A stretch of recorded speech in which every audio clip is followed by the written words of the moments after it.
12 కూడా తన గ్రంథంలో ఎడ్గర్ జే గుడ్స్పీర్ గారు పేతురు యొక్క చివరి దినాలలో జరిగిన మరో విషాదాంత ఘటనను యూసీబీఎస్ గారి మాటలు ఇలా చెప్పారు.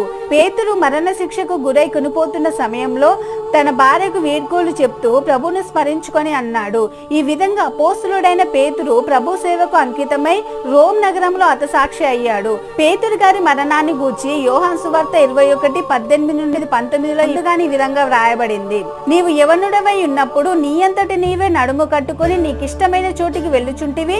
నీవు ముసలివాడవైనప్పుడు నీ చేతులను నీవు చాచుదువు. వేరొకడు నీ నడుమును కట్టి నీకిష్టము కాని చోటికి నిన్ను మోసుకొని పోవునని నీతో నిశ్చయంగా చెప్పుచున్నానని అక్కడ వ్రాయబడింది. అతడు ఎట్టి మరణం వలన దేవుని మహిమపరచును దాని గూర్చి ఆయన చెప్పి నన్ను వెంబడించమని అతనితో చెప్పాడు. మనం కూడా పేతురు గారి వలె నీతి మార్గం అనుసరించి ఎన్ని శ్రమలకు గురైనా వాటిని ఎదిరిస్తూ అనేకులకు దేవుని స్వార్థను తెలియజేయాల్సిన బాధ్యత మన అందరిది.